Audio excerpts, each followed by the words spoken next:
reconnaissance et louange à l'Éternel lève ses mains en ce lieu.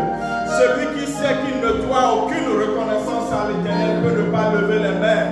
Mais tant que tes mains ne sont pas paralysées physiquement, lève tes mains pour glorifier le nom de ce Dieu. Et même si tes mains étaient paralysées physiquement, tu peux mettre ta foi en œuvre en disant, Seigneur, pourquoi dois-je être la seule personne incapable de lever mes mains pour te louer? Et tu verras même un miracle se produire encore. Et tu seras encore plus heureux de lever tes mains et de le louer. Toi, tu as tes mains, tu peux les lever. D'autres n'ont même plus de mains parce que leurs mains ont été coupées. Mais toi, tu peux encore lever les mains pour dire, Seigneur, je t'honore, je t'adore, je te glorifie, je te bénis. Il y a cet homme qui ne pouvait pas marcher depuis sa naissance. Près de 40 ans, il ne pouvait pas marcher. Et puis subitement, ce jour-là, Pierre et Paul l'ont touché par la puissance du Saint-Esprit. Et cet homme a commencé par marcher. La première chose qu'il a faite, c'est qu'il est entré dans le temple avec des pas de danse. Parce qu'il a dit, Seigneur, mes pas n'ont jamais dansé pour toi. Mais aujourd'hui, mes pieds vont danser pour toi. Alors lève tes mains pour louer le Seigneur. Lève tes mains pour lui dire merci. Lève tes mains parce que tu as encore des mains. Tes mains ne sont pas paralysées. Dis-lui merci. Honore-le, glorifie-le. Exprime ta reconnaissance en cette soirée. Et bénis le nom de l'Éternel. Alléluia. Sois béni à jamais. Nous allons inviter le Saint-Esprit a vraiment dirigé ce culte. Si nous lui laissons la place, il le fera. Mais si nous lui résistons avec l'insensibilité, avec l'incrédulité, tu vas dire, Saint-Esprit, ce ne sera pas moi. Agis librement en ce lieu. Lors de ce service, prie ainsi au nom de Jésus-Christ de Nazareth. Saint-Esprit, nous croyons que tu es là. Rakapaso de Brelegade, Mazakapa, Lebabaya, Robale, Robo, Chambre, Katabaya. Oui, tu prends la direction, tu prends le contrôle, tu fais ce que tu as envie de faire et ce que tu as prévu de faire. Aucun homme ne sera obstacle à l'œuvre de la puissance de Dieu. Le doigt de Dieu doit pouvoir agir en ce lieu sans aucune intervention humaine, sans aucun obstacle humain. Nous voulons connaître ces principes d'intimité avec le Saint-Esprit. Alors Saint-Esprit, prends la place et glorifie ton Saint-Nom. Prends la place et manifeste ta grâce. Nous comptons sur toi parce que tu es déjà là et tu glorifies ton Saint-Nom, Père. Au nom suprême de Jésus. Alléluia. Quelqu'un qui est content d'être dans la maison de Dieu un dimanche, acclame très fort Jésus. Tu peux mettre très mieux que ça. Acclame Jésus. Alléluia. Salut deux personnes. Dis-lui, tu es béni, tu es béni. Amen. Amen. Et bonsoir et bienvenue à ce culte. Dans la série des langues de feu, aujourd'hui, nous allons aborder le thème sur ta parole et examiner les principes d'intimité avec le Saint-Esprit. Je veux proclamer le thème du mois encore sur chacun d'entre nous. Ne soyez pas étonnés que je ne souhaite pas bonne fête de femmes encore, ou bonne fête des mères plutôt. Chaque chose vient en son temps, ok? Chaque chose vient en son temps. Donc, alors, nouvelle vision, c'est le thème de ce mois. Et je prie et je déclare que le Seigneur t'accorde le miracle des yeux ouverts au nom suprême de Jésus. Il y a une tragédie dans ce monde, c'est de vivre les yeux fermés. Jésus déclare que l'œil est la lampe du corps.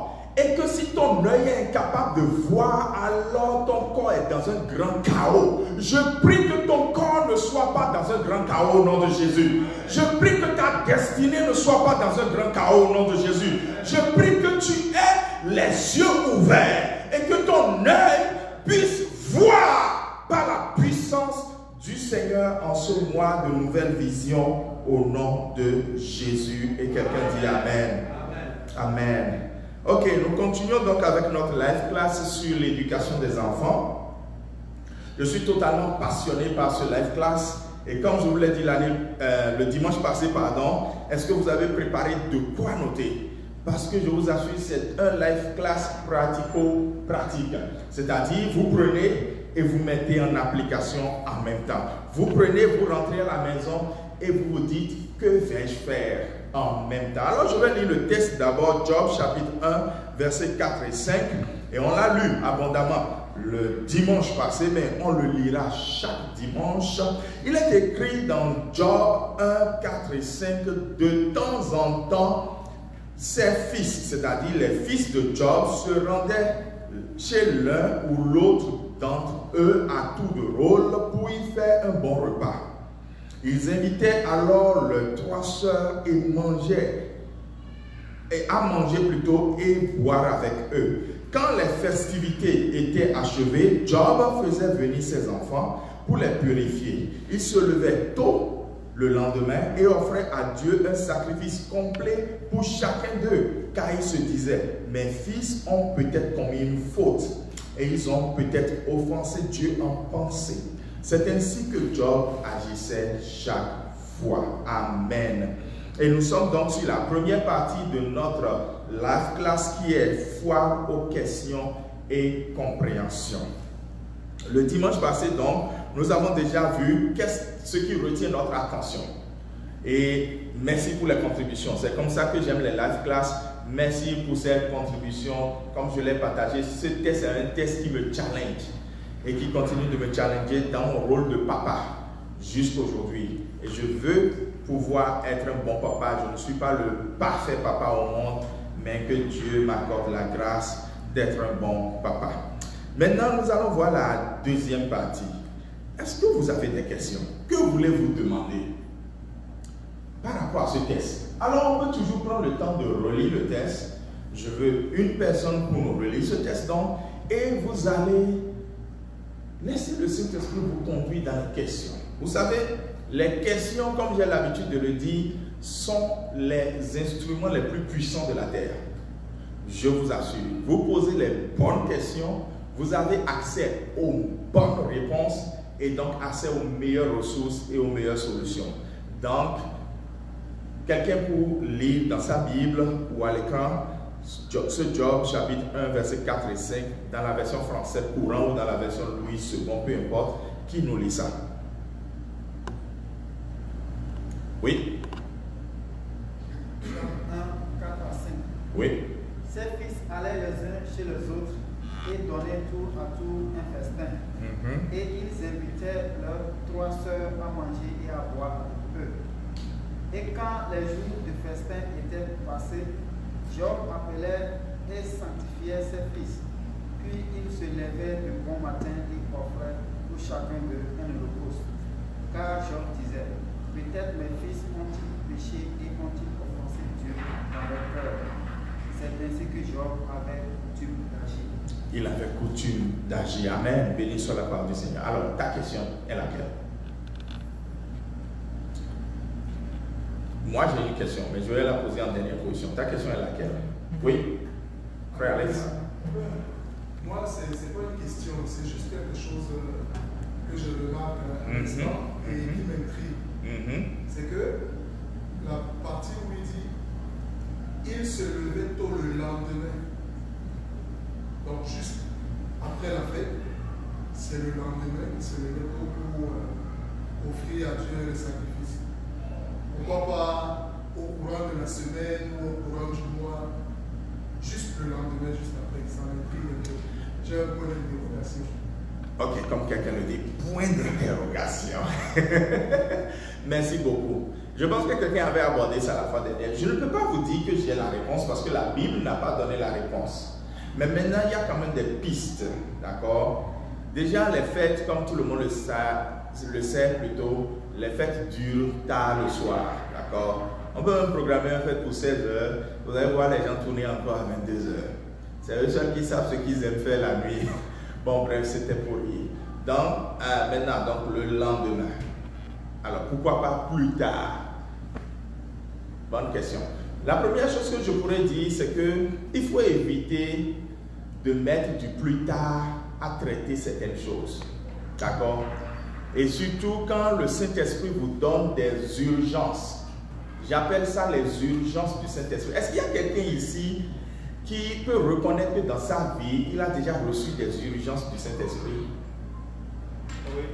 Moi j'en reçois même très fréquemment. Et je vous assure que c'est toujours la même histoire. Si jamais je delay, si jamais je tarde, à faire ce que l'urgence du Saint-Esprit là me demande de faire, je regrette toujours. Je fais toujours, pourquoi est-ce que je n'ai pas fait automatiquement? Moi, en tant que ça me vient tout le temps. Peut-être que c'est venu cette semaine, j'écris à quelqu'un, c'est un exemple que je donne, je ne donne pas de détails. J'écris à quelqu'un, la personne me dit, pasteur, si je t'avais demandé de m'écrire, c'est en fond qu'on dit ça quoi. Vous voyez, donc ça c'est ce qu'on appelle les urgences du Saint-Esprit. Quand le Saint-Esprit te dit, fais-le, fais-le. Donc c'est grave de mettre des délais dans les choses pour lesquelles on ne doit pas mettre des délais. Si par exemple il s'agit de corriger un enfant, et la correction est biblique, on viendra sur ça dans Hébreu, il est dit clairement que nous devons corriger l'enfant. Mais celui qui a le droit de corriger un enfant est celui qui a aimé l'enfant. Une correction sans amour est de l'abus. Mais la vraie correction est celle qui est faite avec amour. La Bible dit même que celui qui aime corrige toujours. Peut-être le mot châtier fait peur, mais c'est le même mot pour corriger, d'accord? Donc bref, même dans l'éducation des enfants, quand il faut mettre la main sur quelque chose pour dire « This is not the way it's supposed to be », ce n'est pas la manière dont ça doit être. Il faut pouvoir le faire en même temps et ne pas dire « Demain je vais le faire, demain je vais le faire », ne pas le faire. Et puis maintenant, tôt le matin, ça vient, l'explication que moi j'ai, et quelqu'un avait abordé ça le dimanche passé, je le disais, c'est il y a un mystère dans le tôt le matin. En tout cas, c'est ce mystère qui a guidé mes premières heures dans la foi.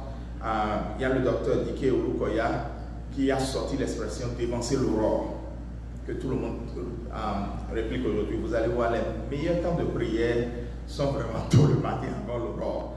Et donc, si Job faisait ses sacrifices tôt le matin et juste le lendemain, pas plus tard, voilà un peu les explications que je peux donner. Mais la Bible n'a pas spécifiquement dit ça. Mais voilà un peu les remarques qui peuvent nous instruire dans ce texte. Merci frère Alex. Quelle est ta question? C'est bon, Alex? Quelle est ta question? Oui? Pas besoin d'être papa pour poser, hein? Pas besoin d'être déjà maman pour poser. Hein? Je peux là être en train de penser, il faut quand même que je donne ma vie, je donne ma vie. Oui, franchement, il faut que je donne ma vie à Jésus. Tu es là et tu dis, quand je serai papa là, il faut que je mette en application cet enseignement. D'accord? Quelle est ta question? Moi, la mienne, c'était, est-ce que c'était l'habitude des gens du temps de Job de faire ce que Job faisait? Et vous voyez, je connais ce texte depuis des années, mais c'est la première fois que je me pose cette question. Donc ça veut dire que si vous ouvrez votre cœur, le Saint-Esprit peut vous amener à trouver des questions. Alors, qui peut m'aider à répondre à ma question? Parce que le pasteur a besoin que vous l'aidiez à répondre à sa question biblique. Est-ce que les gens du temps de Job avaient l'habitude de faire ce que Job est en train de faire, ou bien c'est lui qui était un extraterrestre et qui faisait quelque chose d'unique que personne ne faisait? Alors, quelqu'un pour m'aider? S'il vous plaît, aidez-moi. J'ai besoin de réponses. Non? Oui. Plus loin de la Bible, on dit que Job était un homme intègre, un homme que Dieu aimait. Et lorsque Il fait partie de ceux qu'on a appelés amis de Dieu dans la Bible. Et quand Satan a allé devant Dieu pour accuser Job, Dieu lui a dit, tu peux tout lui faire, mais ne touche pas à son âme. C'est-à-dire que Job avait en son temps déjà tissé une intimité particulière avec le Saint-Esprit. Il avait sa vie, son intimité. Alors que Dieu appelle quelqu'un mon ami, ça veut dire qu'il savait aller devant Dieu. Et il savait comment s'approcher de Dieu. Donc, je pense que l'intimité que Job avait avec Dieu l'emmenait à ne pas permettre que ses enfants souffrent de leurs erreurs. Donc ça veut dire que d'autres pouvaient ne pas le faire parce qu'ils n'ont pas d'intimité avec Dieu. Ça dépend de comment chacun s'approche de Dieu. Ok, Parce d'accord. que la Bible même nous dit que dans la maison de Dieu, il y a différents vases. Ok. Et chaque vase est servi pour différentes occasions. Ok. Donc on n'a pas tous même valeur devant Dieu. Oh, on a tous même valeur devant Dieu, on n'a pas tous même fonction, utilité. Oui, oui. Aide-moi à répondre à ma question. Je ne sais pas si je peux vous aider, mais je sais simplement que dans les 10 commandements, c'est pas écrit quelque part où après la fête, après une fête, il fait des sacrifices, tout et tout. Donc, je dirais que comme ce n'est pas inscrit dans les 10 commandements de Dieu, ça ne se faisait pas par tout le monde. Peut-être certaines personnes peuvent dire oui, moi je prends cet engagement de le faire, mais ce n'était pas un ordre ou bien une prescription. Merci. Non, tout ça j'aime, c'est le critical thinking et c'est très important que vous puissiez questionner la Bible. La Bible est le seul des livres saints qui autorise qu'on réfléchisse sur elle, parce que si tu es dans une attitude de prière, sur tout ça, et que tu es en train de prier, que tu réfléchis sur la Bible, le Saint-Esprit te parlera. D'accord? Merci. Quelqu'un d'autre voulait m'aider? J'ai réfléchi à ce test et l'une des réponses qui me vient à l'esprit, c'est, vous savez, au temps de Job, déjà c'est de dire à quel moment Job a vécu. Il ne faut pas que la place du livre de Job vous trompe. Job est contemporain d'Abraham. Donc, Job n'est pas venu même après les 10 commandements, par exemple, Moïse. Non. Il est un taureau, il est un patriarche, il est contemporain d'Abraham très tôt, d'accord? Et donc, est-ce qu'à ce moment-là, des choses comme ça se faisaient? La Bible n'a rien dit. Mais ce que nous pouvons garder, c'est que quelqu'un qui sait une bonne chose et qui ne le fait pas, qu'est-ce qu'on va dire de cette personne? Celui qui connaît une bonne chose et qui ne fait pas la bonne chose, qu'est-ce qu'on va dire de cette personne? Oui, donc trouve-moi le verset. Parce que c'est écrit dans la Bible en disant, celui qui sait faire le bien et qui ne le fait pas, comme un péché. Donc en fait, ici, tu peux voler, il faut demander à AI, vous avez les possibilités aujourd'hui, n'attendez pas que le pasteur vous donne tout. Oui, ma soeur, tu levais la main? Non? Ok.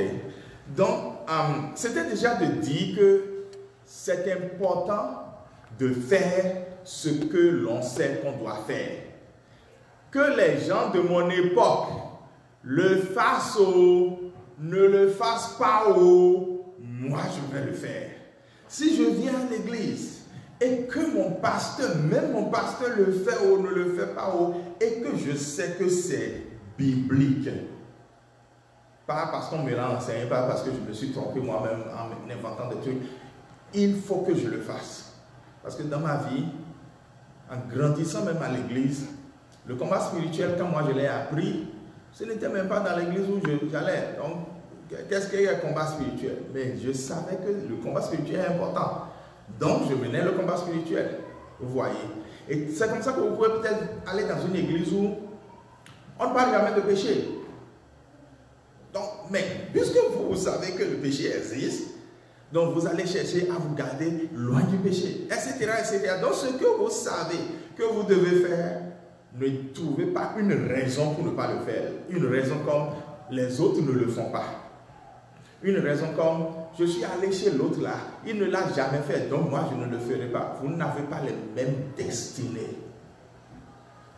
Vous n'avez pas les mêmes destinées. Ce que nous savons que nous devons faire, faisons-le.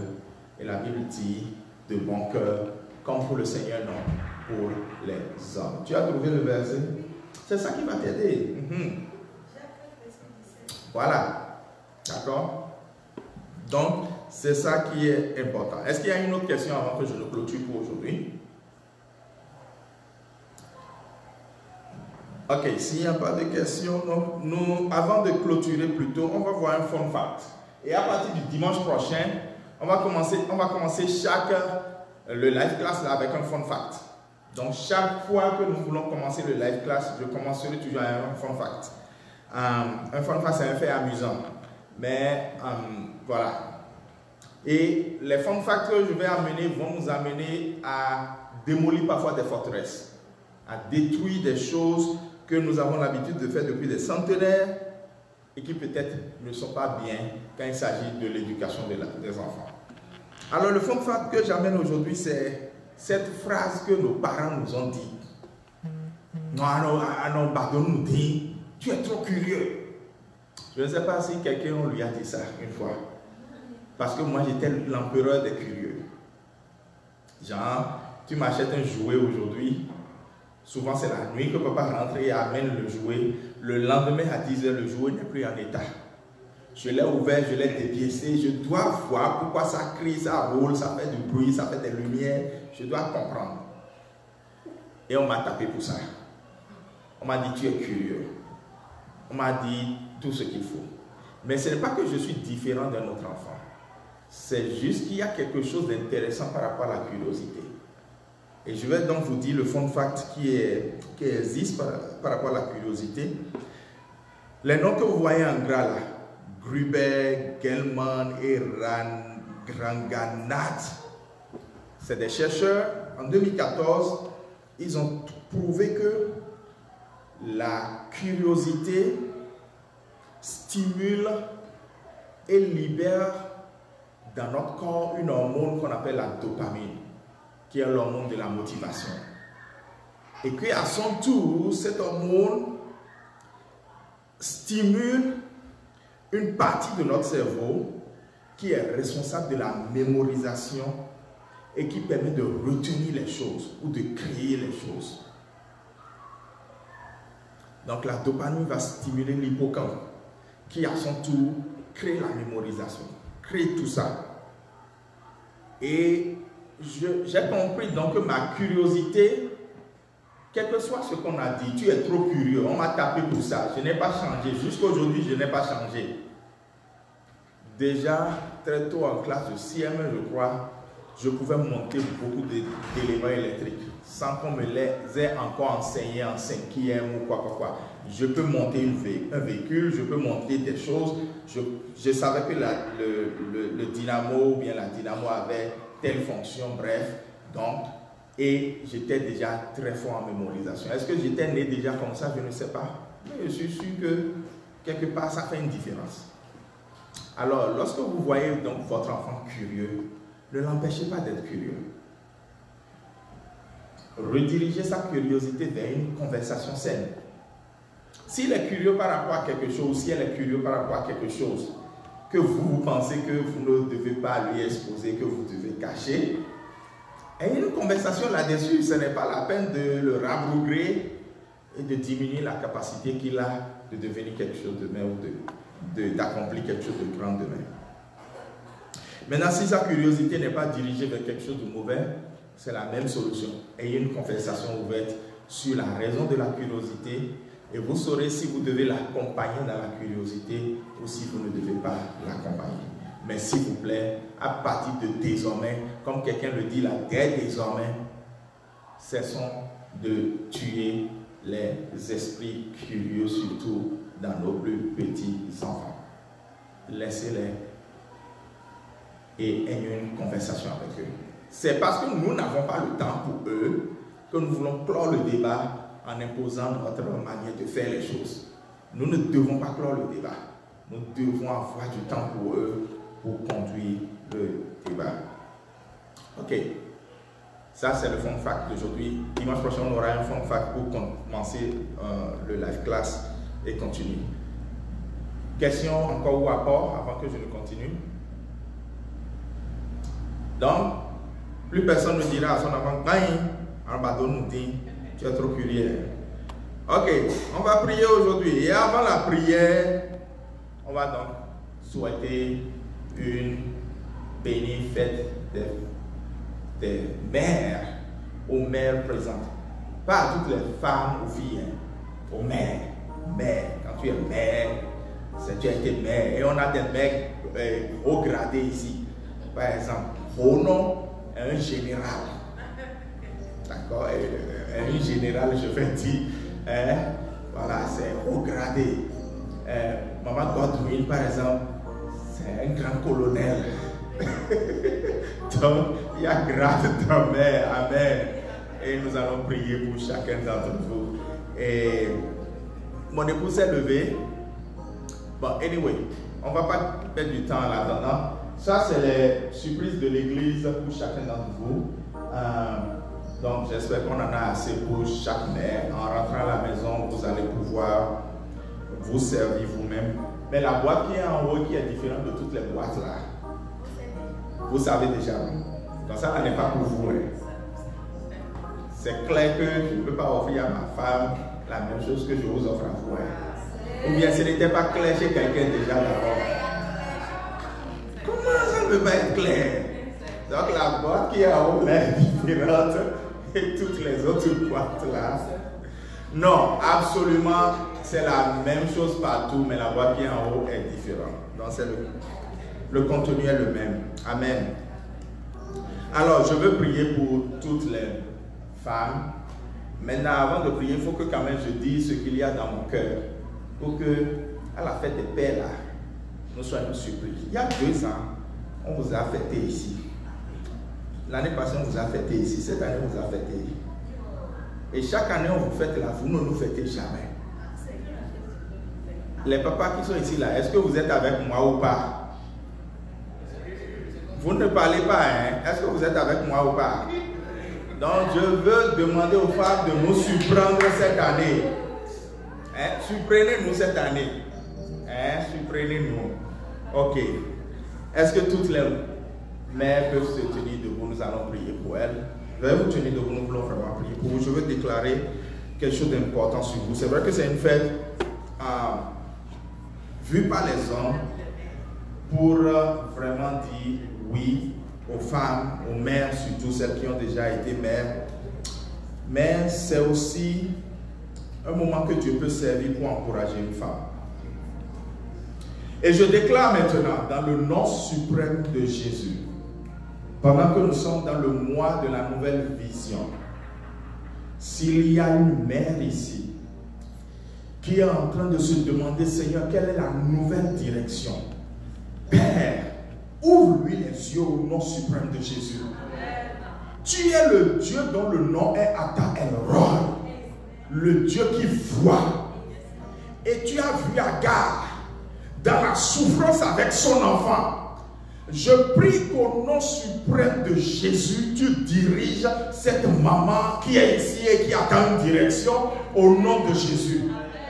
Et je prie, Seigneur Dieu Tout-Puissant, que ta bénédiction coule sur toutes les maisons des mamans représentées ici, même celles qui ont l'habitude de venir ici et qui ne sont pas ici ce soir, que ta bénédiction coule sur leur maison au nom de Jésus. Je déclare que leur maison soit comme celle de la femme vertueuse. Je déclare que ce que leur main touche prospère. Je déclare que leur mari et les enfants les célèbrent au nom de Jésus. Je déclare qu'elles soient des femmes que le ciel agrée au point où on recorde leurs œuvres dans la parole de Dieu au nom suprême de Jésus. Merci infiniment, Seigneur, parce que aussi tu fais de ces femmes des femmes qui prient, des mères qui prient pour leurs enfants, des mères qui déclarent les bonnes paroles chaque jour sur leurs enfants. Et ces paroles arrivent vraiment à réalisation. Et aucun démon de l'enfer ne pourra arracher ces enfants de la main de ces mamans. La Bible déclare que cela n'arrive jamais qu'une femme abandonne son enfant. Alors je déclare que les bonnes paroles déclarées par les mères sur les enfants trouvent leur accomplissement au nom de Jésus. Seigneur, bénis ces femmes. Peut-être qu'il y en a une qui a peur maintenant. Je déclare au nom de Jésus que la peur disparaisse au nom de Jésus. Peut-être qu'il y en a une qui a une douleur dans son cœur. Une douleur par rapport à une situation difficile. Je prie que Seigneur, tu amènes la guérison au nom de Jésus. Je prie qu'il y en a peut-être une qui est vraiment tout le temps anxieuse dans sa tête. Je renverse cette forteresse au nom suprême de Jésus. Et je déclare, Seigneur, qu'elles soient des femmes libres. Jésus, tu as dit à cette femme, femme, tu es libre. C'est la même parole que je proclame maintenant. Femme, tu es libre au nom de Jésus. Vis ta liberté au nom suprême de Jésus. Et nous disons tous Amen pour ce jour merveilleux des femmes. Amen. Amen. Ok, nous allons lire le verset qui est à l'écran et entrer dans notre temps de prière. Il est dit dans Daniel chapitre 10, versets 18 et 19. Alors que celui qui avait l'apparence d'un homme me toucha de nouveau et me fortifia. Alors celui qui avait l'apparence plutôt d'un homme me toucha de nouveau et me fortifia. Puis il me dit, ne crains rien, homme bien-aimé. que la paix soit avec toi. Courage, courage. Et comme il me parlait, je repris des forces et je dis que mon Seigneur parle encore, car tu m'as fortifié. Le seul point sur lequel nous voulons prier, c'est quand Dieu parle, ça donne des forces. Amen. Daniel l'a expérimenté au point où il a dit, Seigneur, il faut continuer par parler, parce que quand tu parles et que l'ange me parle, ça me donne des forces. Et vous savez, le contexte ici, je ne veux pas prêcher, c'est Daniel qui a fait jeûne de 21 jours. Il n'avait pas besoin de 21 jours, parce que dès le premier jour, Dieu avait déjà exaucé. Mais la réponse ne venait pas, parce qu'il y avait un combat spirituel qui empêchait la réponse de venir. Et donc, parce que lui ne s'est pas découragé, il a jeûné encore, jeûné jusqu'à 21 jours, la situation était décantée. Il en sera de même dans ta vie au nom de Jésus. Mais vous voyez, cela a épuisé, cela a fatigué Daniel. Et il avait besoin que quelqu'un le fortifie. Et il n'a pas pris des protéines pour être fortifié. Il n'a pas pris des carbohydrates pour être fortifié. Il n'a pas pris n'importe quoi pour être fortifié.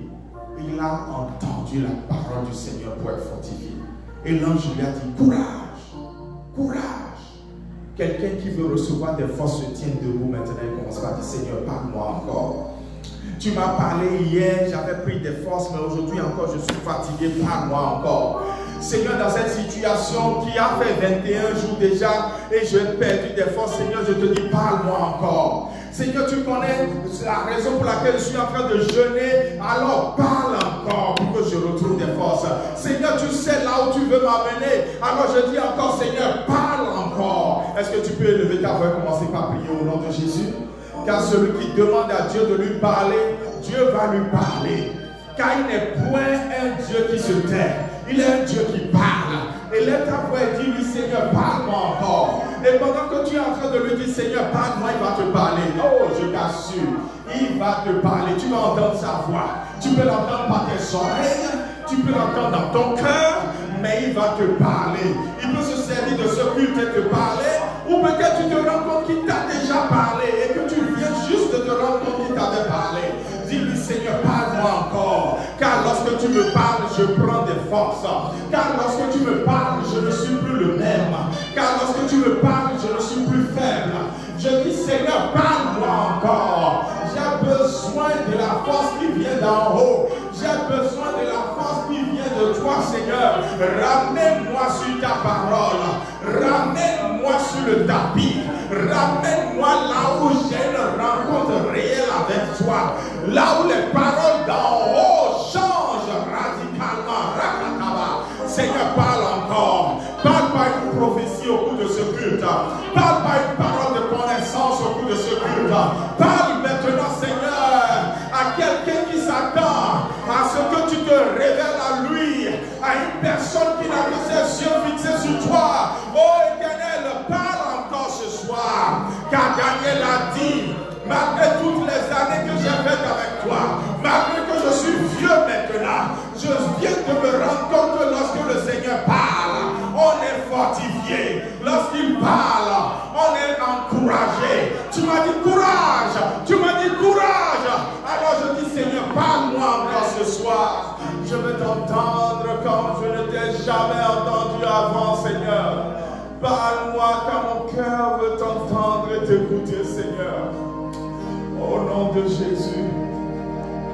Pendant que les ministres de l'adoration et de la louange se préparent, nous allons encore lever nos mains vers le Seigneur. Et je le disais au début du culte, peut-être pour ceux qui nous ont rejoints, si tu as des mains, lève-les. Parce qu'il y a des gens qui auraient voulu avoir des mains pour les lever, ne les ont jamais. Parce que peut-être leurs mains sont coupées, leurs mains sont paralysées.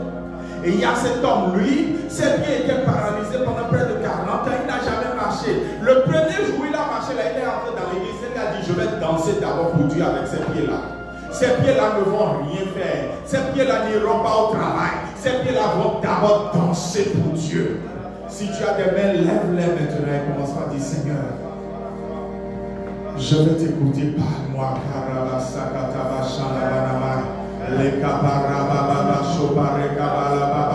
Ramena Moussepre, Lakasuke Beligado Sono Robo Shapa Legadaya, Ramamama Sopre Lagadaba Shapa, Rekapalogo Dobro Shama Nekete, Seigneur, parle!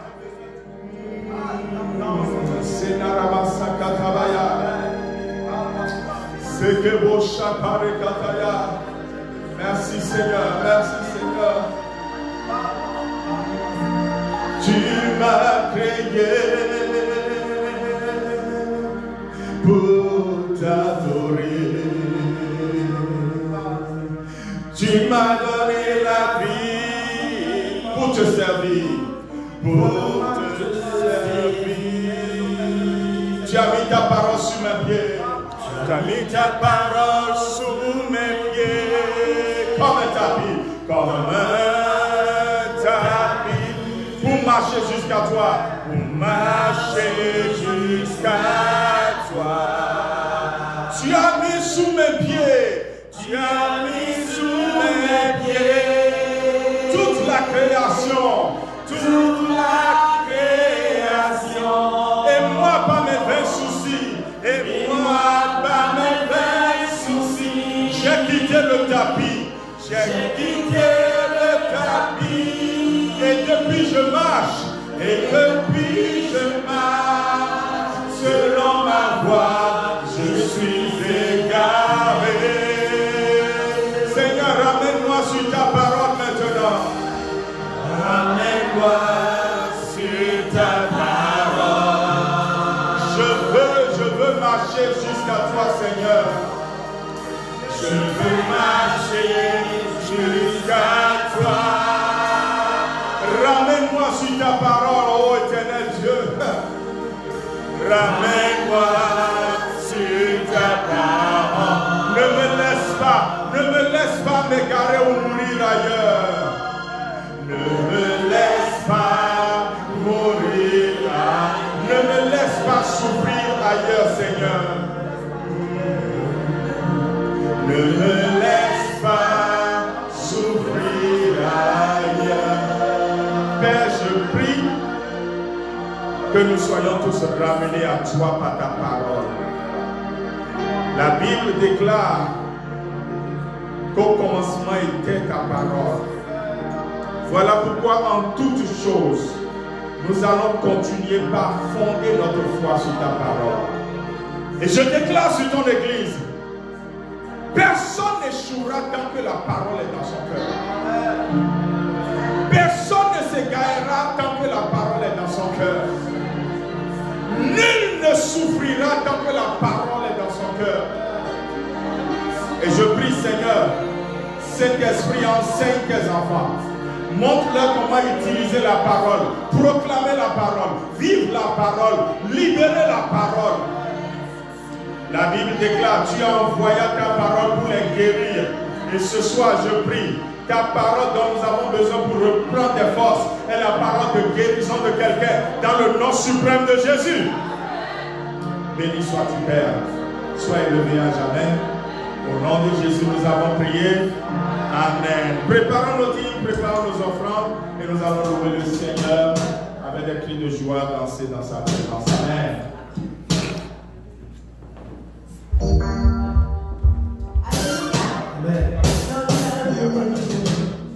Alléluia. Alléluia. Nous allons louer le Seigneur. Est-ce qu'il y a quelqu'un qui est dans la joie d'être dans la maison de l'Éternel ce soir? Est-ce que tu es dans la joie d'être dans la maison de l'Éternel ce soir? Alors nous allons acclamer le Seigneur.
Amen. Amen. Amen. Je pense que le verset était avant l'infographie de la louange, donc nous allons lire le verset pour prier. 2 pas en arrière. Il est écrit dans 2 Corinthiens chapitre 9, verset 7, que chacun donne. Dans l'essentiel, c'était déjà de donner. Et je pense que c'est le pasteur Tunasi qui a dit que quand on aime, on donne, c'est ça. Hein? Que Dieu a tant aimé qu'il a donné. Et sa prédication est devenue virale pour les jeunes filles à qui les garçons ne donnent rien là. Bon, quand on aime, on donne vraiment. Que chacun donne, s'il aime Dieu, comme il a décidé dans son cœur, sans regret ni contrainte, car Dieu aime celui qui donne avec joie. Si tu as déjà apporté, l'essentiel est que tu l'aies fait avec une vraie joie. Et la bénédiction qui s'y a cela va t'accompagner à coup sûr au nom suprême de Jésus. Je prie, Père, nous sommes venus avec joie, des pas de danse, des cris de joie, mais aussi des offrandes de joie.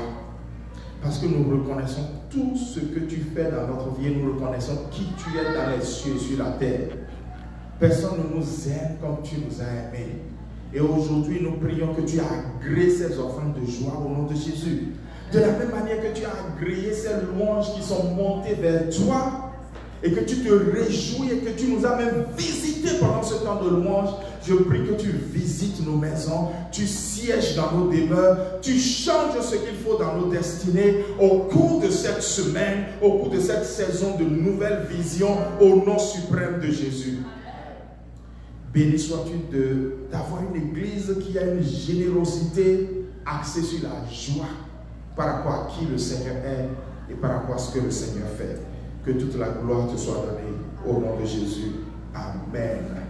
Amen. Nous avons une nouvelle personne parmi nous ce soir et pendant que nous lançons la vidéo d'accueil, nous allons tous le saluer et lui dire bonne arrivée. Et pendant ce temps, nous pouvons chanter également notre chant pour lui dire bonne arrivée. Bonne arrivée Carlos, donc vous pouvez le saluer. Amen. Je suis content de te voir aujourd'hui. Je suis content de te voir aujourd'hui. Mon frère, que Dieu te bénisse. Je suis content de te voir aujourd'hui. Et je suis content. De te voir aujourd'hui. Et je suis content.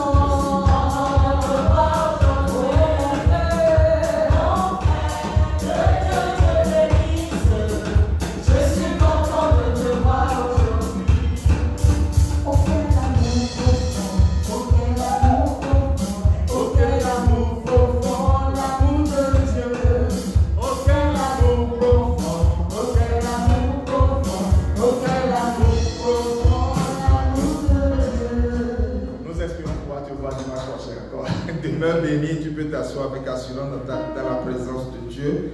Ciel ouvert, vendredi prochain sera le dernier playback. Alors on était sur une série. Le premier playback, j'avais bagage sur la tête. Ceux qui ont suivi savent de quoi je parle. Puis j'ai expliqué pourquoi les bagages, le vendredi qui a suivi.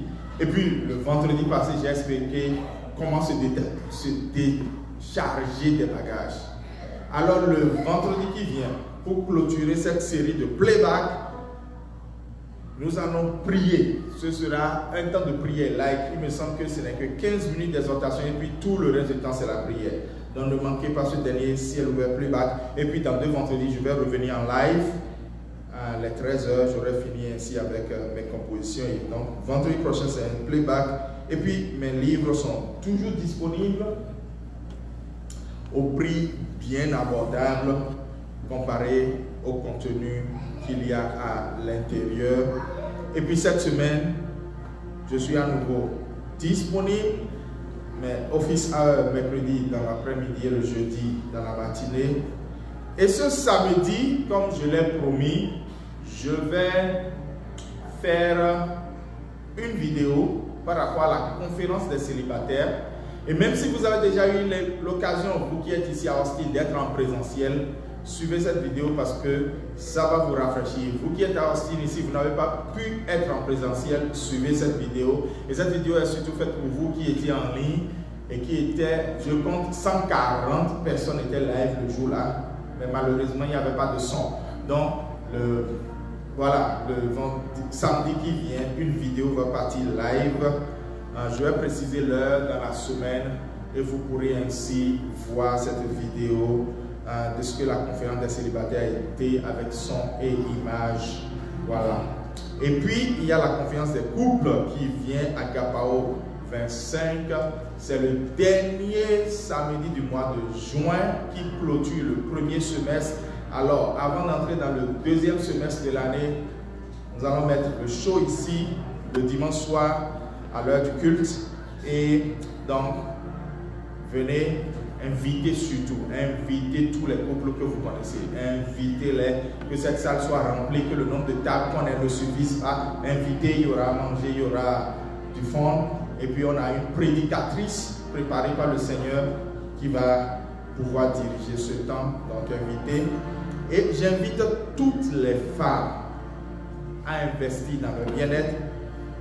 Il y a le pasteur Célestin qui dirige l'église des Assemblées de Dieu qui est à Edina.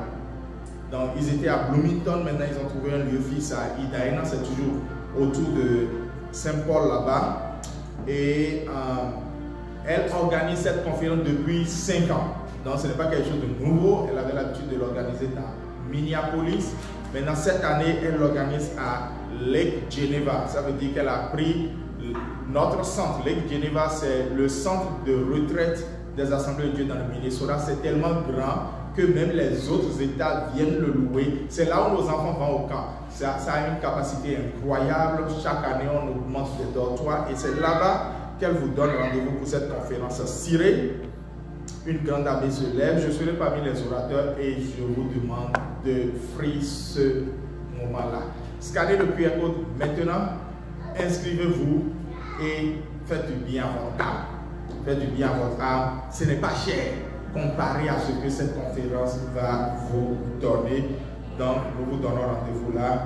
Et je continue d'insister parce que c'est le Seigneur qui le veut ainsi, parce que c'est ainsi l'ordre normal des choses. La prochaine étape dans votre marche de foi, c'est le baptême d'eau. Donc, faites tout, vous passez par le baptême d'eau. C'est tellement important que si vous naissez de nouveau, vous devez passer par le baptême d'eau et c'est important. Donc pour les camps, je le précise à nouveau, nos enfants ont des camps et on vous a partagé par exemple des petits cartons de QR code. Ça c'est le QR code de Cornerstone pour installer l'application de Cornerstone. C'est par là que vous allez inscrire vos enfants au camp. Si vous avez des soucis, dites-le moi, mais faites-le vite pour que vous puissiez avoir les scholarships dont j'ai parlé. On peut payer jusqu'à la moitié des frais du camp pour vos enfants. Et je vous en supplie, envoyez vos enfants au camp. Ils ne regretteront jamais cette expérience bénie dans leur vie. Et à défaut de les envoyer au camp, envoyez-la au VBS de cette année. Ici, c'est du 14 au 17 juillet. Et moi-même, je serai parmi les volontaires pour le VBS de cette année. Et envoyez vos enfants qui sont déjà autonomes pour aller aux toilettes d'eux-mêmes. Donc à partir de 4 ans déjà, voilà, envoyez-les et nous pouvons prendre soin d'eux pendant ces 4 jours merveilleux dans la présence du Seigneur. Pour finir, la vitamine B de la semaine passée c'était de Pierre et Jude. J'espère que nous avons pris nos vitamines. Anyway, cette semaine nous changeons un peu la façon de faire la vitamine B et je vous prie de m'accorder votre attention pour les 2 minutes qui suivent. Pendant cette semaine et ceci pendant les 7 semaines à venir, donc chaque semaine pendant 7 semaines, nous allons apprendre à connaître ce qu'on appelle les préférences de Dieu. Et Jésus a détaillé les préférences de Dieu dans son enseignement capital qu'on appelle le sermon sur la montagne. Donc nous allons relire doucement, chaque jour, posément, quand nous avons du temps, le sermon sur la montagne. Donc nous allons commencer avec les béatitudes. Ce n'est que 12 versets que nous avons cette semaine. Mais prenez le temps avec ces versets. Et pendant que vous prenez le temps avec ces versets, posez-vous ces deux questions. Laquelle de ces béatitudes, parce que les 12 versets là parlent des béatitudes. Laquelle de ces béatitudes j'ai besoin de plus cultiver?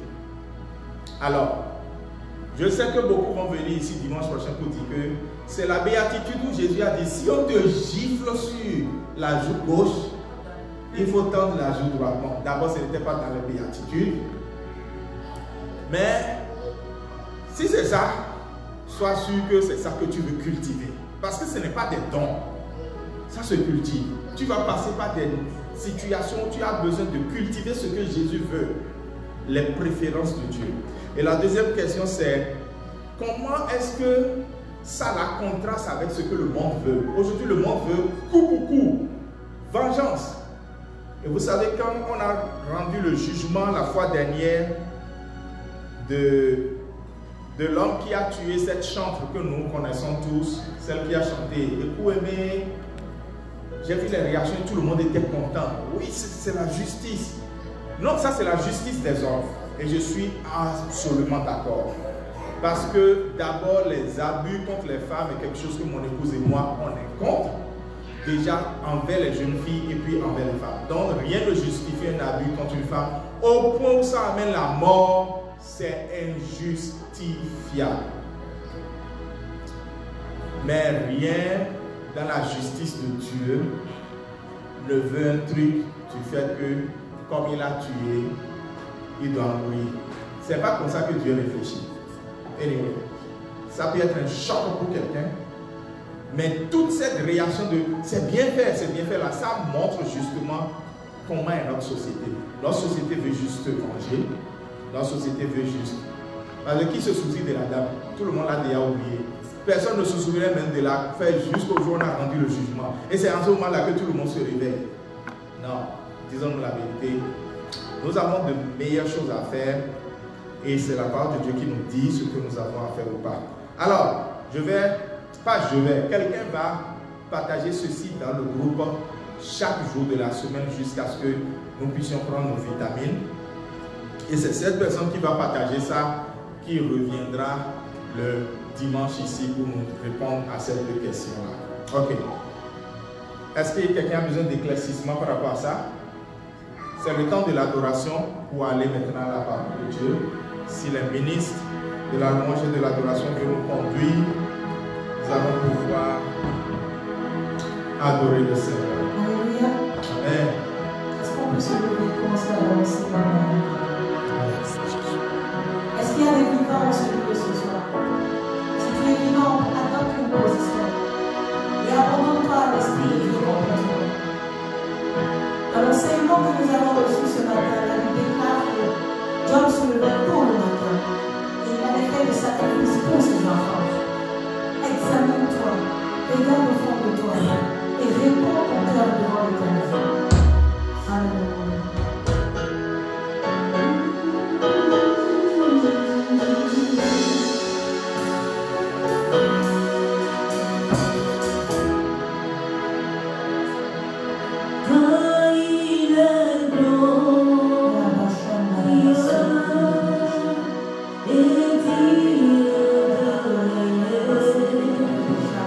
Now you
Ce temps de prédication entre les mains du Seigneur.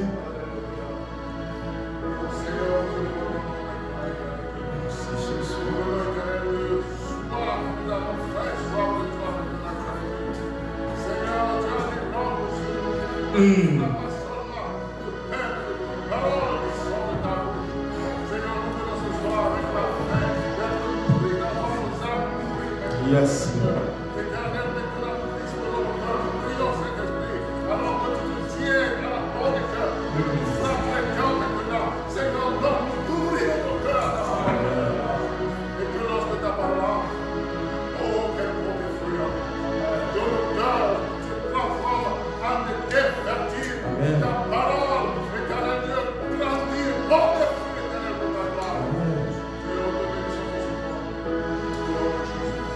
Amen, amen.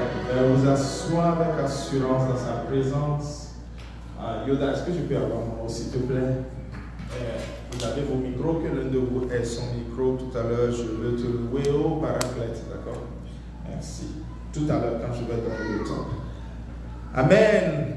Dis à quelqu'un, tu es béni d'être dans la maison du Seigneur. Amen. Ok, aujourd'hui, j'ai le bon message sur ma tablette. Amen. Ça, ce n'était pas comme le dimanche passé. Et le dimanche passé, comme vous avez vu, dès que je suis rentré à la maison, ça n'a pas fait 10 minutes, j'ai déposé le bon message. Ça veut dire que le message était là. Ça peut donner l'impression que je n'avais pas préparé le message, que j'ai débarqué, que non. J'avais préparé le message, je n'avais pas juste mis. Je pense que je vais acheter de la capacité sur cloud et lier ces fichiers-là sur le cloud afin que partout où je suis, je puisse les avoir. Ça va beaucoup m'aider. Ok. Aujourd'hui, nous prêchons avec le titre Sur ta parole. Et sur ta parole, c'est une déclaration qui a changé beaucoup de choses. Et nous allons lire le texte dans lequel cette déclaration a été faite dans Luc chapitre 5 du verset 1 au verset 11 afin de parler des principes d'intimité avec le Saint-Esprit. Rappelons que nous sommes dans la série des langues de feu aujourd'hui. Alors je vais lire la parole du Seigneur. Si tu as ta Bible, ton téléphone, ta Bible ouvre, et c'est aussi à l'écran. Alors je commence avec le verset 1, si tu es prêt. Comme Jésus se trouvait auprès du lac de Génézareth et que la foule se pressait autour de lui pour entendre la parole de Dieu, cette foule est juste extraordinaire. Cette foule fait de la pression juste pour la parole de Dieu. La Bible ne nous dit pas que la foule faisait de la pression pour les miracles. La foule faisait de la pression pour la parole de Dieu. Il vit au bord du lac deux barques, d'où les pêcheurs étaient descendus pour laver leurs filets. Il monta dans l'une de ces barques sans permission. J'ai fini de faire Uber avec mon véhicule. J'ai dit, bon, je vais ranger certaines choses. Et je vois un gars entrer dans mon véhicule. Bon, heureusement que ce gars, c'est Jésus. Amen. Amen. Il n'a pas besoin de permission. Et donc, il monte dans l'une des barques, d'où les pêcheurs étaient descendus, blablabla. Il monte dans l'une de ces barques qui était à Simon. Et il le pria de s'éloigner un peu de terre. Puis, il s'assit et de la barque, il enseignait la foule. Jusque-là, l'un des plus présents apôtres de Jésus, c'est-à-dire Pierre, n'est même pas encore converti. Mais d'autres étaient déjà convertis, entre griffes, et écoutaient la parole. Donc des gens écoutaient la parole avant Pierre. Mais Pierre a su faire une déclaration de sur ta parole. Anyway, tous ceux qui écoutaient la parole, c'était parce qu'ils avaient la soif de la parole. Donc Jésus enseignait depuis la barque et il enseignait la foule. Verset 4. Lorsqu'il eut cessé de parler, il dit à Simon, avance en pleine eau et jetez vos filets pour pêcher.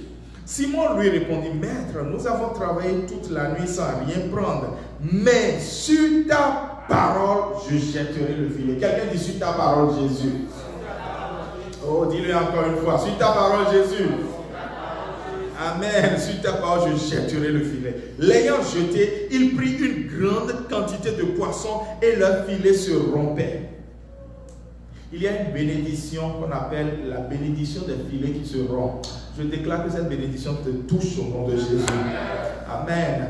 Et ils firent un signe à leurs compagnons qui étaient dans l'autre barque de venir les aider. Ils vinrent et ils remplirent les deux barques au point qu'elles enfonçaient. Quand il vit cela, Simon tomba aux genoux de Jésus et dit, Seigneur, retire-toi de moi parce que je suis un homme pécheur.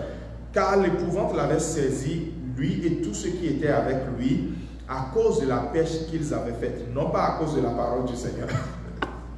Mais la parole était la conséquence, la pêche plutôt était la conséquence de la parole. Il en était de même de Jacques, de Jean, fils de Zébédée, les associés de Simon. Alors Jésus dit à Simon, ne crains point, désormais tu seras pêcheur d'hommes. Et ayant ramené les bacs à terre, ils laissaient tout et le suivèrent. Jésus a libéré encore une autre parole sur Pierre. Il lui a dit, tu seras pêcheur d'hommes. Et il est vraiment devenu un pêcheur d'hommes. Amen. Vous savez, la foi chrétienne n'est pas une religion, mais c'est plutôt une relation. Une religion, c'est quoi? C'est rempli de fais-le. C'est Dieu qui vous parle. Vous ne pouvez pas parler à Dieu, ça s'arrête là. Aussi, vous ne faites pas certaines choses, Dieu n'est pas d'accord avec vous. Bref. Mais la foi chrétienne, c'est beaucoup plus une relation. C'est une relation que nous avons avec un Dieu qu'on ne voit pas, mais qui s'est démontré à nous en envoyant son Fils sur terre. Dans Jean chapitre 17, il est écrit, la vie éternelle, c'est qu'ils te connaissent, toi, le Dieu très saint, très haut, immense, mais celui que tu as envoyé, Jésus. Donc, Dieu s'est démontré à nous en envoyant Jésus. Et donc, c'est important de vivre pleinement cette relation afin de laisser le Saint-Esprit nous remplir pour vivre une Pentecôte continue. Pourquoi est-ce que le jour de la Pentecôte, nous prions beaucoup, mais les gens ne se donnent pas à Jésus? Pourquoi est-ce que le jour de la Pentecôte, nous prions beaucoup et les gens ne sont pas remplis du Saint-Esprit? C'est tout simplement parce que leur cœur ne désire pas la parole de Dieu. Il faut avoir un cœur qui désire la parole de Dieu. Alors proclame après moi ce qui suit. Père, je n'aurai pas d'autre Dieu devant ta face. Et tu demeureras la priorité absolue de ma vie. Seigneur Jésus, je veux aimer ta parole plus que tout, car sur ta parole, mon filet n'est jamais jeté en vain. Saint-Esprit, remplis-moi de sagesse et de feu en cette saison, et qu'il en soit ainsi au nom de Jésus. Je vais vous montrer quelques principes de l'intimité avec le Saint-Esprit. Après, nous allons venir sur le thème sur ta parole même. Exode chapitre 20, versets 3 à 6. Donc ça, c'est les 10 commandements. Quelqu'un mentionnait les 10 commandements tout à l'heure. Ça se trouve dans Exode 20. Dieu disait ceci. Tu n'auras pas d'autre Dieu devant ma face. Et comme si cela n'était pas assez clair, il a insisté ceci. Tu ne feras point d'image taillée, ni des choses qui sont des représentations quelconques des choses qui sont en haut dans les cieux, dont Jésus est au ciel. Il ne faut pas faire de représentation de Jésus. C'est encore valable aujourd'hui. D'accord? Ni qui sont en bas sur la terre et qui sont dans les eaux plus bas que la terre. Tu ne te prosterneras point devant elle. Il ne faut pas faire des représentations des choses qui sont sur la terre ou même sous la mer et te prosterner devant elle. Il ne faut pas faire ça. C'est pas bon. C'est une abomination. Tu ne te prosterneras pas devant elle et tu ne les serviras point. Car moi, l'Éternel, ton Dieu, je suis un Dieu jaloux qui punit l'iniquité des pères sur les enfants jusqu'à la 3e et la 4e génération de ceux qui me haïssent et qui fait miséricorde jusqu'à 1000 générations à ceux qui m'aiment et gardent mes commandements. Alors, dans toute relation, il y a des préférences. Quand je m'étais marié, ma femme avait des préférences qui étaient diamétralement opposées aux miennes.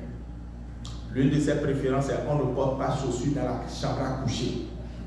Parce qu'elle veut se coucher à même le sol n'importe quand. Ce qui est tout à fait normal. Mais moi, c'est que ma préférence est je ne me déchausse jamais. S'il faut même se coucher avec les chaussures, je le ferai, mais je ne ferai pas ça. Donc il y a conflit de préférence. Mais bon, comme vous savez que nous les hommes, quand on se marie tout de suite, là, on cherche beaucoup de choses chez notre femme. Là. On abandonne nos préférences pour les préférences de notre femme d'abord.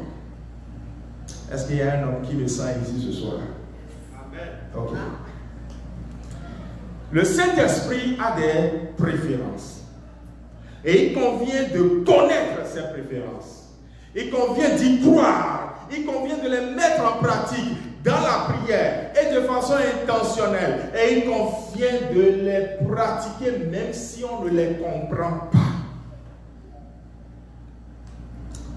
Vous savez, nous sommes une église pentecôtiste et nous croyons au parler en langue comme le signe qui prouve que quelqu'un est rempli du Saint-Esprit. Et même dans tout le monde chrétien, ça fait débat. Mais c'est que quand nous prenons le livre des Actes, qu'on appelle Actes des Apôtres, mais qui devrait normalement être les actes du Saint-Esprit dans la vie des apôtres, mais le parler en anglais partout. Et nous croyons que le parler en langue ne s'est pas arrêté dans le livre des Actes, mais que ça a continué jusqu'à aujourd'hui et que le feu est disponible pour toute personne qui est assoiffée et qui aime la parole de Dieu. D'être rempli de ce feu et de voir Jésus agir au travers de sa vie. Alléluia.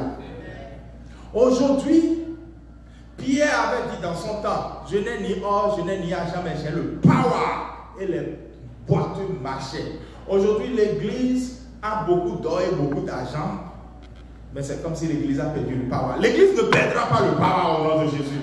On aura l'or et l'argent, mais on va aussi avoir le power. Amen. Et c'est pour ça qu'il faut avoir soif du Saint-Esprit. Il faut avoir soif de plaire au Saint-Esprit, de connaître la parole de Dieu, d'y croire, de la mettre en pratique dans la prière de façon intentionnelle. C'est un choix, ça n'arrive pas par hasard. Et même si nous ne le comprenons pas. Et il y a beaucoup de choses dans la parole de Dieu que nous devons mettre en application. Le dimanche passé, j'ai parlé de la dîme. C'est à mettre en application. J'ai parlé de la pureté sexuelle. Donc ça fait 2 dimanches de suite que j'en parle. C'est important. J'ai parlé du baptême d'eau. C'est important. Le Saint-Esprit est notre priorité. Quand le Saint-Esprit est la priorité de quelqu'un, laissez-moi vous dire, c'est pour votre bien. Quelqu'un dit, c'est pour mon bien. Et il y a 4 choses qui nous empêchent souvent de laisser au Saint-Esprit la place qui lui revient. Les 4 choses sont à l'écran là. La première de ces choses, c'est l'égoïsme. Et Tim Keller a dit que l'égoïsme est le numéro 1 ennemi dans toute relation. Dans le mariage, dans toute relation, l'ennemi de toute relation, c'est l'égoïsme. Avec le Saint-Esprit, si vous vous suffisez vous-même, vous ne lui donnez pas de place. Si vous connaissez assez, vous ne donnez pas de place au Saint-Esprit. Si vous pensez que votre vie chrétienne est assez satisfaisante, il n'y a pas de place pour le Saint-Esprit. Vous savez, au cours de l'histoire de l'Église a dormi beaucoup. Vous voyez, quand Jésus est parti et que les disciples étaient venus, ils étaient en feu. Je vous assure, c'était feu. Puis après, ces disciples-là ont fait des disciples qu'on appelle les pères de l'Église. Eux aussi, ils étaient en feu. Mais les disciples que les pères de l'Église devaient faire ont commencé par dormir. Et le feu a commencé par s'éteindre. Dans la relation, là, quelque chose n'a pas marché. Et devinez quoi? C'était l'égoïsme qui est rentré. Les premiers qui ont succédé au père de l'église ont commencé par dire, mais nous, on connaît les choses. Et le feu s'est éteint. Et au cours de l'histoire, c'est comme ça que Dieu suscitera des hommes, des femmes, à divers instants, à divers moments, pour renvoyer le feu, pour susciter encore le feu, pour que le feu ne s'éteigne jamais. Alléluia. Et c'est comme ça que beaucoup sont passés. Jusqu'à, on va dire, les réformistes sont passés. Et aujourd'hui, on va dire, les pentecôtistes sont passés. Pour qu'aujourd'hui, les assemblées de Dieu soient l'église évangélique la plus grande au monde, la plus implantée, la plus vivante, il a fallu juste 5 personnes qui ont dit, ce qui se passe là n'est pas normal, nous dormons. Nous dormons. Et ils ont dit, allons réétudier le livre des Actes des Apôtres. Et ils se sont mis quelque part. Et ils ont commencé par dire, mais ce qui est écrit dans cette parole-là, nous ne la voyons pas dans nos vies, nous ne la voyons pas dans les églises que nous fréquentons. Il faut que quelque chose se passe. Seigneur, réponds-nous. Et Dieu lui a répondu. C'était en 1905. 110 ans plus tard, 120 ans plus tard aujourd'hui, regardez le feu qu'ils ont attrapé. A pu emmener des milliers de personnes à Jésus. Sans ce feu, imaginez les milliers de personnes qui seraient allées en enfer. Ce n'est pas une question de dénomination. Oubliez même l'Assemblée de Dieu. C'est une question de salut des âmes. Si ce feu n'était pas venu, regardez le nombre de personnes qui n'auraient plus jamais mis pied à l'église, parce que l'église n'invitait plus les gens, l'église renvoyait les gens. Les gens venaient à l'église mais disaient, ça n'avait rien à voir avec ce qu'il y a dans la Bible. Le Saint-Esprit doit être notre priorité. La deuxième chose qui tue le feu, c'est la négligence. Que la négligence qui amène quelqu'un à ne pas prendre sa vitamine D s'arrête au nom de Jésus-Christ de Nazareth. Parce que c'est juste une question de négligence. Ce n'est pas une question de... C'est juste parce que vous n'en avez pas fait la priorité. Si le Saint-Esprit est votre priorité, cette négligence ne viendra pas. Mais parce que la négligence est là, le Saint-Esprit n'est pas votre priorité. Pendant les 7 semaines à venir, s'il vous plaît, allons ensemble dans le plus grand enseignement de Jésus. 3 chapitres, le sermon sur la montagne. Et laissons le Saint-Esprit transformer notre vie. Troisièmement, il y a la sœur de la négligence qui est l'insensibilité spirituelle. Il y a des gens, parfois, à l'église, on prie, on chante, tout le monde est comme ça, eux, ils sont comme ça. Tu veux voir quoi? C'est cinéma, c'est théâtre. C'est une sensibilité spirituelle. Hein? Si une tortue dit, même si tu verses de l'eau sur moi, ça ne va pas me pénétrer là. Est-ce que l'eau là va la pénétrer? Mais il ne faut pas dire non. Parce que je connais mon Dieu, le spécialiste qui brise des carapaces. Yes. Il faut continuer par venir avec la sensibilité. Il faut surtout pas manquer de venir. Un jour là, même dans ta sensibilité, dans ton insensibilité là, la carapace sera brisée au nom de Jésus. Et il y a la cousine de l'insensibilité qui est l'apathie. Bon, je viens parce que si je ne viens pas, le pasteur va m'envoyer test, donc on est là juste pour la forme. Non, ne viens jamais à l'église comme ça. Et même, j'enlève l'église dedans. C'est une question de relation avec le Saint-Esprit. Parce que le dimanche n'est que le jour de l'église. Et le reste des 6 jours, c'est une question de relation avec le Saint-Esprit. Ce n'est pas une question de Saint-Esprit. Bon, mets-toi de côté. Non, Saint-Esprit, je veux marcher avec toi. Je parlais des urgences spirituelles tout à l'heure, de la part du Saint-Esprit. Je disais, est-ce que quelqu'un expérimente ça? Il y a tellement de témoignages dans ma propre vie, et puis il y a tellement de témoignages dans la vie des gens par rapport aux urgences du Saint-Esprit. Il y a cette femme, je pense que j'ai déjà, certainement déjà, parce que j'aime trop raconter ça, cette femme qui, elle venait fraîchement d'être remplie du Saint-Esprit. Et le feu était là, et puis elle dormait déjà. Il vivait dans des conditions, il n'y avait pas d'électricité ni d'eau courante, elle dormait déjà sur sa tête avec... dans sa moustiquaire, là où son mari et elle restent, et puis il y avait les enfants qui étaient dans leur moustiquaire là-bas, et puis on frappe à sa jambe. Elle a cru que c'était les enfants qui ont quitté leur nid pour venir dans c'est la moustiquaire, ouais, le moustique, n'est-ce pas? Qui sont venus dans sa moustiquaire la taper, et puis elle regarde, ce n'est pas les enfants, mais elle sent que quelqu'un l'a tapé. Alors, elle sent dans son esprit une urgence du Saint-Esprit, de prier, de prier. Elle dit, mais je ne sais pas sur quoi prier, je ne sais même pas comment commencer la prière. Et automatiquement, le Saint-Esprit a pris le relais. Un peu comme c'est écrit dans Romains chapitre 8, quand nous ne savons pas, dans notre faiblesse, quoi dit, le Saint-Esprit lui-même intercède par des soupirs inexprimables. Alléluia. Et elle a commencé par parler en langue. Elle a commencé par prier, parler en langue, prier, prier, prier. En ce moment même, au même moment, les gens poursuivaient son mari pour lui arracher la moto. En fait, son mari est maçon. Mais quand il n'a pas de chantier, il fait un peu de zèle. Et c'est comme ça que des gens avec une machette et le poursuivaient la nuit là. Histoire longue, courte, quand il s'est échappé, la femme priait encore quand il a frappé à la porte. Et quand il a frappé à la porte, il était essoufflé. Sa femme lui dit, c'est quoi? Il a raconté l'histoire. Ils n'ont fait que bénir le Seigneur. Je prie que tu n'aies pas la partie au nom de Jésus. Je prie que tu reçoives les urgences du Saint-Esprit parce que le Saint-Esprit est ta priorité au nom de Jésus. Et donc, il faut que la vitamine B, à prendre les préférences du Saint-Esprit pendant les 7 prochaines semaines, nous puissions les prendre au nom de Jésus. La dernière partie, c'est les bénéfices de suivre ta parole. J'ai déjà expliqué la vitamine B. Les bénéfices de suivre ta parole. Dans Jean chapitre 15, versets 7 à 8, il y a 2 versets vraiment extraordinaires. Jésus dit, si vous demeurez en moi et que mes paroles demeurent en vous, demandez ce que vous voudrez et cela vous sera accordé. Hey! C'est-à-dire, je dis, Seigneur, je veux demander un bateau qui vole. C'est lui qui a dit, demandez ce que vous voudrez. Et j'ai cette foi-là réellement qu'il faut prendre Jésus au mot. Pierre dit, sur ta parole, je jetterai le filet. Alléluia.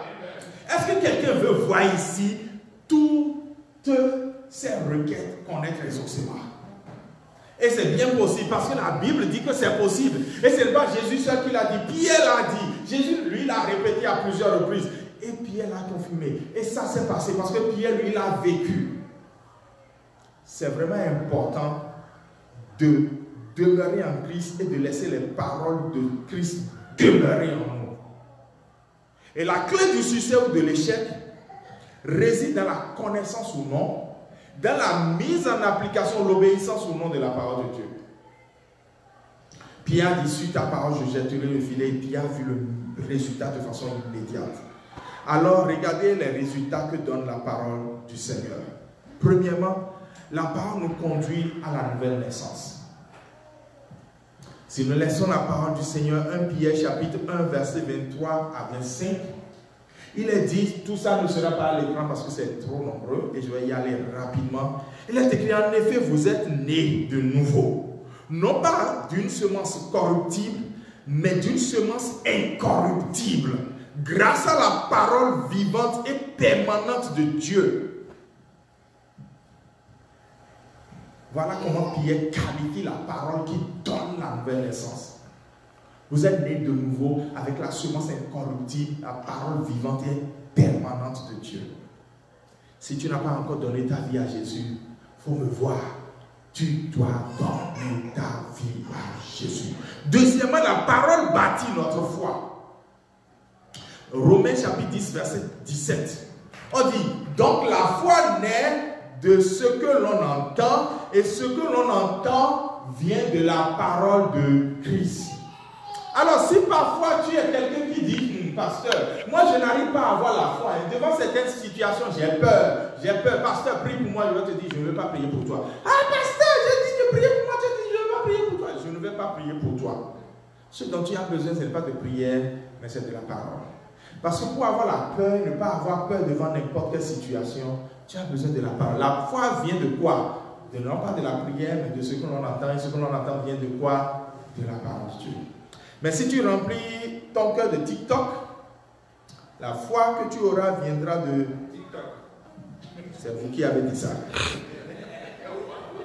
La parole de Dieu redonne la vie à notre âme.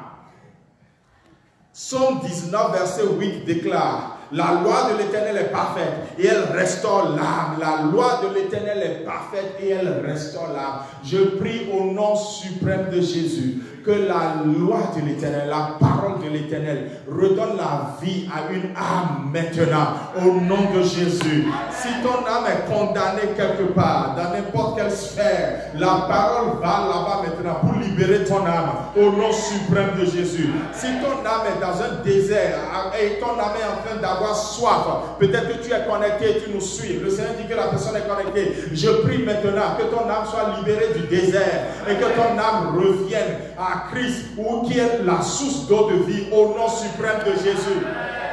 La parole de l'Éternel, la loi parfaite de l'Éternel restaure l'âme. La parole nous donne la victoire dans le monde spirituel. Dans Éphésiens 6, verset 17, il est dit, prenez le casque, le salut pour casque et l'épée de l'esprit, c'est-à-dire la parole de Dieu. Souvent, les prédicateurs ici, quand ils veulent prêcher certains messages, ils font tout pour avoir certains éléments pour illustrer leur message. J'aurais bien voulu, mais on n'a pas encore cette capacité, louer une épée. Parce qu'il loue ces éléments, une grosse épée là. J'aurais bien voulu louer une épée aujourd'hui et arriver à ce moment du message, je vais prendre l'épée pour dire, voilà. Amen. Éphésiens 6, 17 dit, prenez le casque pour salut et l'épée de l'esprit, c'est-à-dire la parole de Dieu. Est-ce que tu savais que la Bible que tu as dans la main, c'est un livre, mais lorsque tu te l'appropries, ça devient dans ta main une épée. Quelqu'un dit, j'ai une épée. Alors je te dis, utilise-la. Utilise-la pour défendre ta maison. Utilise-la pour défendre ton travail. Utilise-la pour défendre ta destinée. Utilise-la pour défendre tes enfants. Utilise-la pour défendre ton mari.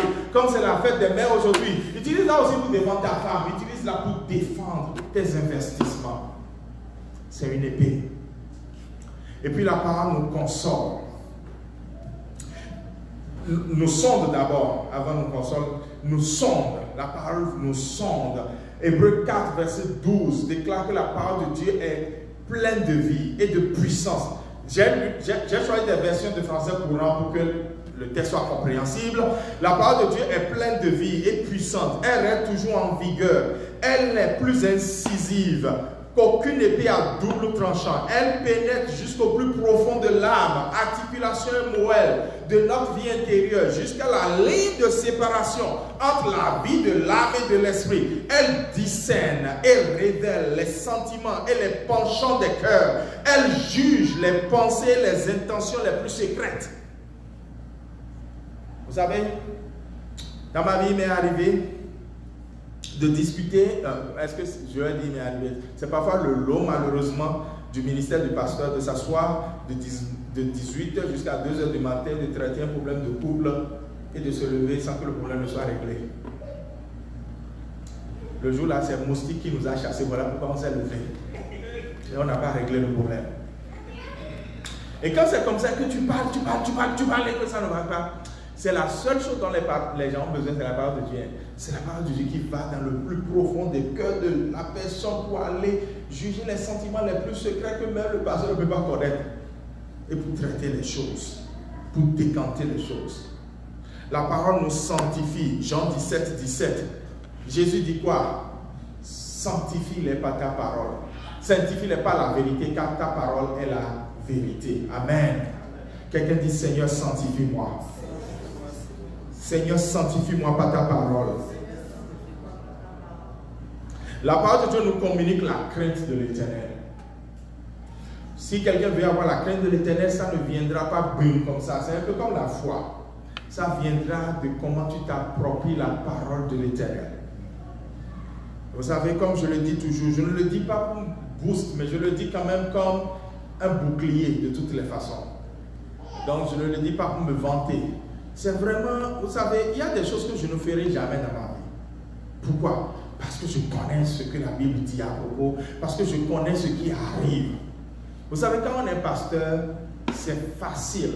Mais alors là, c'est très facile de s'égarer. Parce que souvent, tu te trouves comme celui qui n'a plus personne au-dessus de lui. Et c'est là le piège de beaucoup de pasteurs. Et c'est là pourquoi, en tant que pasteur, on a toujours des mentors. Je suis venu ici, je suis sous le mentorat du pasteur de cette église.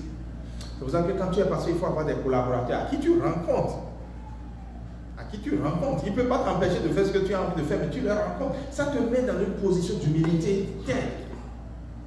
Mais lorsque, dans la Bible, il y a un gars qu'on appelle Géasi. Quelqu'un connaît Géasi? Et bizarrement, son nom commence par G.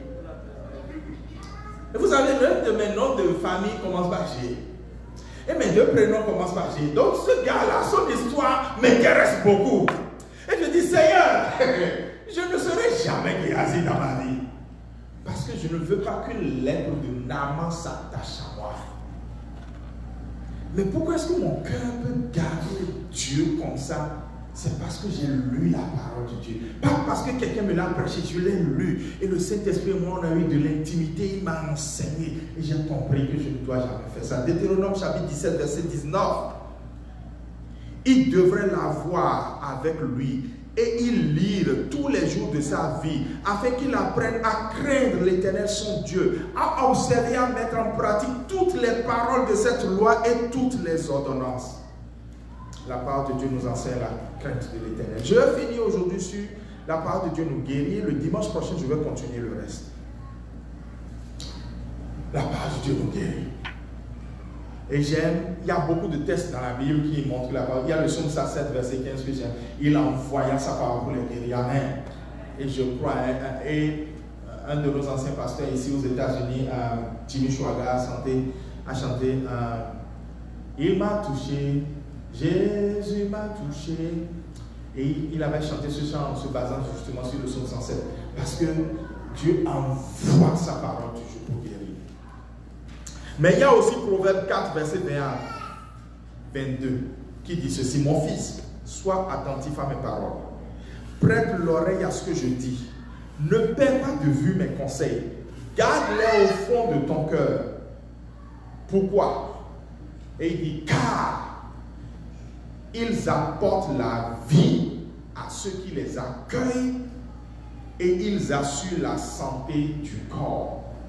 Comment est-ce que la Bible, la parole de Dieu assure une bonne santé? Il faut commencer par lire, tu sauras. Et c'est là où nous allons nous arrêter. Et nous voulons donc préparer notre cœur pour aimer la parole de Dieu. Amen. Nous voulons vraiment préparer notre cœur pour aimer la parole de Dieu. Pour que nous abandonnons tout ce qui nous empêche d'être remplis du Saint-Esprit. C'est pour ça que nous allons aujourd'hui, avec ce chant, nous tenir debout. Je veux t'adorer au retraite. Saint-Esprit, viens et remplis mon cœur. J'ai tout quitté, j'ai tout laissé pour te servir. Saint-Esprit, viens et remplis mon cœur. Est-ce que les ministres peuvent nous aider pour ça? Et après ça, je donnerai quelques requêtes. Et nous allons voir la parole de Dieu agir dans notre vie. Alléluia.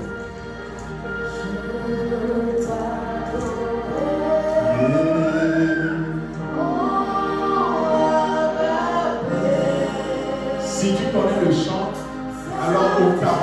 Mais si tu ne connais pas, ce n'est pas grave. Fais attention aux paroles. Et ne sois pas insensible. N'ouvre pas juste les yeux pour regarder à gauche et à droite. Ne sois pas insensible. Laisse la parole qui est dans ce chant-là te pénétrer déjà.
Seigneur, remplis mon cœur de ta parole. Seigneur, remplis mon cœur de ta parole.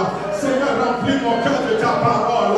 Je veux ta parole en moi. Je veux vivre cette intimité avec le Saint-Esprit au travers de ta parole, Seigneur. Je veux vivre cette intimité avec le Saint-Esprit au travers de ta parole, Seigneur. Si tu es là dans les rangs et que tu veux même qu'il y ait une touche spéciale sur ta vie ce soir, tu peux même t'avancer devant l'autel.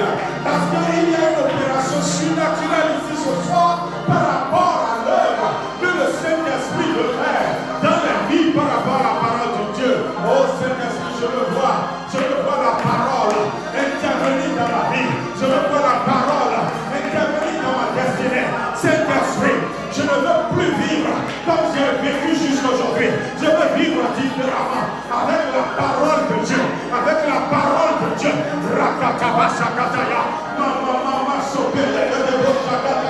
Saint-Esprit, c'est pas ta parole. C'est pas ta parole. C'est pas ta parole. C'est pas ta parole. C'est possible par ta parole. Saint-Esprit, c'est possible par ta parole. Saint-Esprit, c'est possible par ta parole. Pierre a dit, sur ta parole, je jetterai le filet. Et des choses se sont passées. Oh Seigneur, je vais apprendre comment on dit sur ta parole, je jetterai le filet. Seigneur, je vais apprendre comment on dit sur ta parole, je jetterai le filet. Et des choses se passent. Seigneur, enseigne-moi cela. Enseigne-moi cela. Enseigne-moi comment on fait. Et on dit sur ta parole, je jetterai le filet. Et des choses se passent.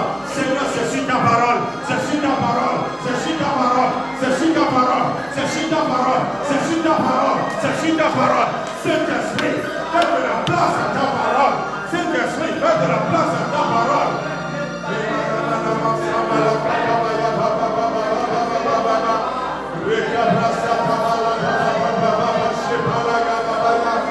Sur ta parole.